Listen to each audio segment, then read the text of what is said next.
Sarap oh. Haba oh. Ganda ng kalsada ngayon dito. Nice. Hindi na katulad dati na lumba-lumba rin. Dahil asfaltado eh. So wala kang pangamba na ikaw ay ma-out balance.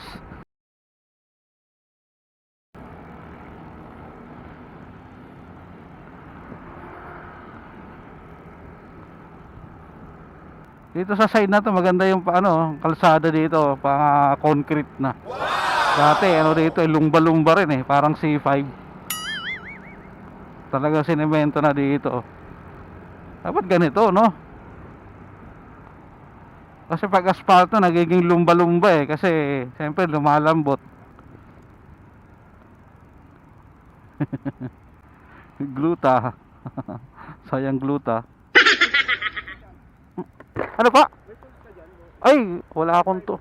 Wala po eh. Sayang, di ko nadala. Solid yung rito, daan dito, kalsada dito sa na to, sa bound na to, dito sa may Aurora. Sana sa sa C5 ganito na rin gawin, no? Papaano na, no? Concrete na, hindi yung tapal-tapal lang kasi pag umuulan, dalawang ulan lang eh. Lundo na agad eh. Sado sa may Libis, kung nadaan ko ng Libis. O kaya dito sa may Ortigas Avenue. Grabe dun. Kala mo nasa ko eh. Kala mo nasa ibang planeta ka eh. Sarap oh. Haba oh. Ganda ng kalsada ngayon dito. Nice. Hindi na katulad dati na lumba-lumba rin. Dahil asfaltado eh.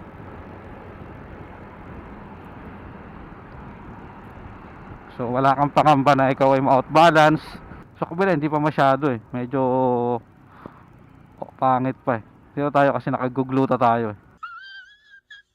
Ayun ginaayos dito, di ba? Ni semento eh, no?